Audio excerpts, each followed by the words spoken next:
நீ நான் காதலில் அடுத்தது என்ன ஆக போகுது அப்படின்றத பார்க்கலாம். சேனலை சப்ஸ்கிரைப் பண்ணிக்கோங்க, பெல்லைக்கான மறக்காமல் கிளிக் பண்ணிக்கோங்க.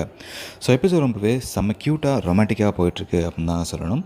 இப்போது ராகவ் அபியை லவ் பண்ண ஆரம்பிச்சிருக்காரு. இன்றைக்கி எபிசோடில் கூட அபிகிட்ட பார்த்தீங்கன்னா ஒருத்தர் ப்ரப்போஸ் பண்ண அதை ராகவ் பார்த்துடுறாரு. ஸோ அதை பார்த்து அப்செட் ஆகி நம்ம ராகவ் ஏஞ்சி போனாலும் திரும்ப அபிகிட்ட பேசும்பொழுது தான் அபி அதை அக்செப்ட் பண்ணிக்கலன்னு தெரிஞ்சதுமே ராகவுக்கு செம்ம ஹாப்பி. அது மட்டும் இல்லாமல் ஒரு பொண்ணு பப்ளிக் பிளேஸோட ப்ரப்போஸ் பண்ணால் ஹர்ட்டாகவும் தெரியாதா அப்படின்ற மாதிரி நம்ம ராகவ் சொல்லுவோம். இதையே தான் நானும் சொன்னேன் அப்படின்னு இப்போ நம்ம அபியும் சொல்ல. ஸோ 2 பேர் வேவ் முறையமாக இருக்குது அப்படின்றது இப்போ ரொம்ப அழகாக க்யூட்டாக காமிச்சிருக்காங்க.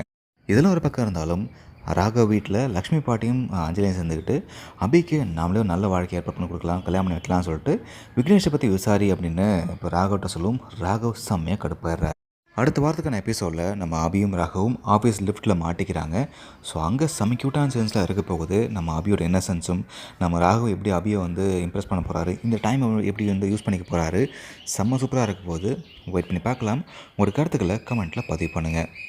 ராகவ் தன்னோட காதலை அபிகிட்ட எப்படி சொல்ல போகிறாரு, அபி ராகவோட காதலை அக்செப்ட் பண்ணிப்பாங்களா, என்ன ஆக போகுது